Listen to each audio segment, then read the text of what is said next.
Hello friends, welcome to our JEE multiverse channel.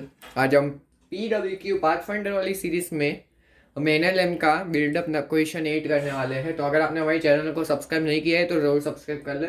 आइए इस question को देखते हैं। इस क्वेश्चन में क्या दे रखा है, ये दो बार्स है A एंड B, जो भी हम बोलना चाहिए, दो स्लैब A और B, जिनसे हमने इतना बीच में दो स्प्रिंग ऐसे कनेक्टेड है और बीच में अभी इधर भी एक स्प्रिंग है, इधर भी एक स्प्रिंग है और बीच में एक ब्लॉक कनेक्टेड है। इस तरह की सिस्टम दे रखी है। अब हम क्या कर रहे हैं, इधर से हम फोर्स अप्लाई कर रहे हैं और वो कांस्टेंट फोर्स नहीं है, ग्रेजुअल फोर्स है। जीरो से हमने ग्रेजुअली इंक्रीज किया है। अब अगर कांस्टेंट फोर्स होता तो बात कुछ अलग होती, और ग्रेजुअली इंक्रीज किया है तो उसमें कुछ बात अलग है। अगर कांस्टेंट फोर्स होता तो हमें वर्क एनर्जी का कंसेप्ट लगाना पड़ता, लेकिन अब जब ग्रेजुअली हमने बढ़ाया तो हमें NLM का कंसेप्ट लगाना पड़ेगा। क्यों ऐसा? क्योंकि देखो, मान लो ऐसा कोई स्प्रिंग हो और एक ब्लॉक को अभी इक्विलिब्रियम नहीं, मतलब अभी एक्सट्रीम पोजीशन, मतलब स्प्रिंग नेचुरल लेंथ में है। अभी स्प्रिंग जो है वो नेचुरल लेंथ में है और इसको हम ब्लॉक को डायरेक्टली छोड़ दे तो ये अपनी मीन पोजीशन को भी क्रॉस करके नीचे चला जाता है, जिसमें हम मैक्सिमम इलोंगेशन निकालने के लिए वर्क एनर्जी थ्योरम लगा दे। लेकिन मान लो हमने इधर हाथ रखा है, ठीक है, हाथ रखा है, इसको हम धीरे धीरे धीरे धीरे नीचे ले जाकर इधर लाते हैं। तब क्या होगा, इधर कोई वेलोसिटी नहीं है और इधर हमने मीन पोजीशन पे छोड़ दिया। मीन पोजीशन पे नेट फोर्स जीरो होता है और वेलोसिटी भी तो नहीं है, वेलोसिटी नहीं है, नेट फोर्स जीरो है, तो वेलोसिटी जीरो ही जाएगी, तो यहीं का यही रुक जाएगा। तो जब ग्रेजुअल हो रहा हो, अब यहाँ पे हम kx बराबर mg करके फोर्स निकालते हैं, यानी कि यहाँ पे हम NLM का कंसेप्ट लगाते हैं। तो कुछ इसी तरह से हमने ग्रेजुअली फोर्स को इंक्रीज किया, इसलिए हमें अब इधर NLM का कंसेप्ट लगाना है। देखो, ऐसा सब सोचना ना हो तो डायरेक्टली देखो NLM का क्वेश्चन है तो NLM ही लगाना होगा, लेकिन ये कंसेप्ट है क्यों हमने ग्रेजुअली फोर्स को इंक्रीज किया है। हाँ, अब ये ग्रेजुअली हमको फोर्स को इंक्रीज किया है तो क्या होगा, इन दोनों के बीच का डिस्टेंस बढ़ेगा। देखो, ए भी थोड़ा आगे जाएगा, बी भी थोड़ा आगे जाएगा, लेकिन जो ए है वो ज्यादा आगे जाएगा क्योंकि फोर्स इस पे अप्लाई हो रहा है, और बी कम आगे जाएगा। अब क्या हो रहा है, कुछ टाइम के बाद मैं इसी डायग्राम में दिखा देता हूँ, ये थोड़ा इलोंगेट हो जाएगा और कुछ यहाँ पे आ जाता है। एक्स डिस्टेंस आगे बढ़, मतलब दोनों के बीच का डिस्टेंस एक्स से बढ़ जाता है। अभी मान लो एल नोट है, बाद में दोनों का बीच का डिस्टेंस एक्स से बढ़ जाता है, यानी कि ये दोनों स्प्रिंग में तो एक्स का इलोंगेशन आ जाता है और ये दोनों स्प्रिंग का मिला के एक्स का इलोंगेशन होगा। वो सब कैसे वो भी हम देखते हैं, लेकिन अभी क्वेश्चन को ही समझते हैं। तो इन दोनों को डिस्टेंस एक्स से बढ़ जाता है और क्या होता है, एक्स से बढ़ता है, इसलिए सी ब्लॉक है उसका एक्सेलरेशन ए मिल जाता है। सी जो ब्लॉक है उसको एक्सेलरेशन ए मिल जाता है। जब सी का मास भी कुछ दे रखा है, मास एम दे रखा है सी का मास। अब हमें क्या पूछा है कि जो उन दोनों के बीच का डिस्टेंस जो है वो कितना बढ़ा, कितने बढ़ जाने से सी ब्लॉक का एक्सेलरेशन ए मीटर पर सेकेंड स्क्वायर आगे आ जाता है। तो हमें पूछा है, देखो एक मिनट, ये गड़बड़ी, ये K2 है, K2 ये है और ये K1 है, K1 ये है, K2 है। तो हमें क्या पूछा है कि इन दोनों के बीच का डिस्टेंस कितने अमाउंट से बढ़ जाना चाहिए जिससे सी ब्लॉक को ए मीटर पर सेकेंड स्क्वायर का एक्सेलरेशन मिल जाए। तो अब इसको कैसे करें सॉल्व, तो अब थोड़ी देर के बाद का डायग्राम बनाते हैं, रुको मैं बना देता हूँ। तो मान लो ये फाइनल डायग्राम है, इसमें क्या है, अब एक्स से बढ़ गया डिस्टेंस तो दोनों स्प्रिंग में जो बड़ी स्प्रिंग्स है दोनों में एक्स का इलोंगेशन आएगा। अब मान लेते हैं K1 वाली में x1 का इलोंगेशन आता है और K2 वाले में x2 का इलोंगेशन, लेकिन देखो अब जो दूसरी स्प्रिंग है उसमें इलोंगेशन ना होके कंप्रेशन आएगा। कैसे? देखो, अब जो बी की एफबीडी बनाओ, अब ये और बी दोनों मासलेस है, इसलिए दोनों पे नेट फोर्स जीरो होना चाहिए। ए का एफबीडी बनाने का मतलब नहीं, क्योंकि हमें जो फोर्स लग रहा है वो हमें नहीं पता, लेकिन हम बी की तो बना सकते हैं।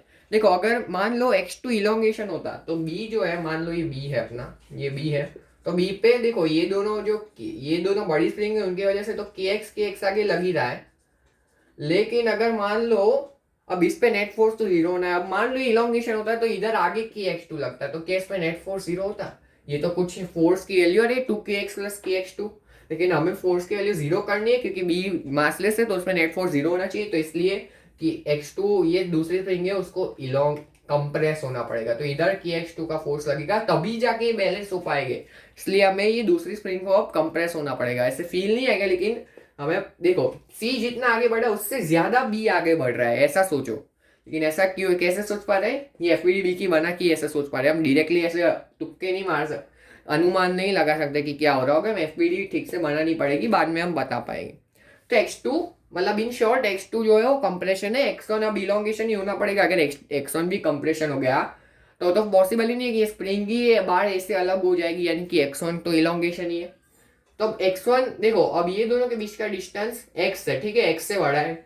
और अगर हम ये दोनों के बीच का, ये दोनों स्प्रिंग से हम डिस्टेंस कितना बड़ा है वो निकाले, तो x1 की बढ़ोतरी आई है क्योंकि x1 का इलोंगेशन है, x2 का स्प्रिंग में कंप्रेशन है, तो x2 की कमी आई है। तो नेट कितना बड़ा होगा, x1 माइनस x2, और वही x के बराबर होना चाहिए क्योंकि x से बड़ा डिस्टेंस। ये हमारा इक्वेशन हुई, वो ए फर्स्ट इक्वेशन हुई हमारी ये। अब देखो सी की एफईडी बनाते हैं। देखो हम क्या करते हैं, अब सी की एफईडी बनाते हैं। तो देखो ये अपना ब्लॉक सी है इधर, ठीक है, ब्लॉक सी है इधर, इधर जो है हमारा ब्लॉक सी है, इधर के एक्स वन है। अब ये देखो स्प्रिंग कंप्रेस्ड है तो इस सी को के एक्स टू भी इधर ही लगेगा, दोनों सेम डायरेक्शन में। एक्स वन इलोंगेटेड है, ये कंप्रेस्ड है, तो दोनों को K X one K X two दोनों सेम डायरेक्शन में होंगे। एक्सेलरेशन ए है इसका, तो K X one plus K X two equal to M है, ये दूसरी इक्वेशन। और तीसरी इक्वेशन तो मैंने जो स्टार्टिंग में बताया उससे दिख रहा है, देखो ये बी पे फोर्स बैलेंस्ड होना चाहिए, तो सीधा दिख रहा है के X two equal to 2kx, ये हुई हमारी तीसरी इक्वेशन। अब देखो हमारे पास वेरिएबल कौन कौन से, x1 और x2, और कौन सा a नहीं, x1 x2 और x, तीन वेरिएबल है, ये तो गिवन है। और तीन वेरिएबल है, तीन इक्वेशन है, सॉल्व करेंगे आंसर पाएंगे, तो सॉल्व करते हैं, ठीक है, सॉल्व करते हैं। तो इधर से देखो k से k तो गया नहीं, ये k नहीं होगा, देखो ध्यान से देखो, ये k2 होगा क्योंकि इसका k2 दे रखा है, ठीक है, ये ऐसे डायरेक्टली नहीं कर सकते। और ये k1 होगा और ये k2 होगा, k1 x1 क्योंकि इसका k1 दे रखा है हमें, इसका k2 दे रखा है, और ऊपर वाली दोनों का k दे रखा है, तो ये k1 है और ये k2, ये गलती हो गई मेरे से, तो ये ध्यान रखना है, आपसे नहीं होनी चाहिए वरना तो प्रॉब्लम हो जाए। तो देखो b का क्या होगा, 2kx, b की एफईडी से हम क्या बता सकते हैं, 2kx इक्वल टू k2x, तो ये इक्वेशन 1 हुई। और इधर से देखो x1 की वैल्यू हम x2 प्लस x रख देते हैं, इक्वेशन 2 में रख दो, तो k1 into x2 plus X plus k2x2 equal to M है। अब x2 वाली टर्म में सब कुछ कॉमन ले लो, तो k1 प्लस k2x2 का कोफिशिएंट क्या होगा, ये k1 तो है ही और ये k2 भी है, प्लस k1x। अब देखो x की जो वैल्यू है इन टर्म्स ऑफ x2 इस इक्वेशन से पुट कर दो अपनी, ये जो k2kx इक्वल टू k2x2 वाली इक्वेशन से, ये इक्वेशन 3 थी हमारी, और इसको मिटा दो। x1 बराबर हमने x2 प्लस एक्स रख दिया ये इक्वेशन से। ये इक्वेशन 3 से देखो x क्या आएगा, k2x2 बाई 2k, इसको x की जगह k1x की जगह k2x2 बाई 2k रख दो, तो x की जगह मैं डायरेक्टली लिख रहा हूँ k2x2 by 2k equal to M है।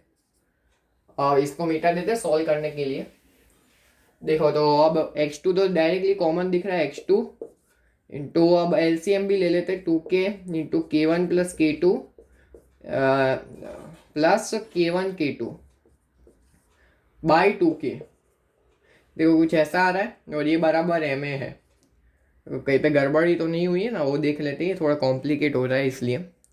देखो नहीं, देखो सही है, मैंने चेक भी कर लिया। अब इधर से x2 की वैल्यू आ जाएगी, देखो x2 इक्वल टू क्या आएगा, 2k M A by 2k k1 plus k2 plus k1 k2, ऐसा ही x की वैल्यू।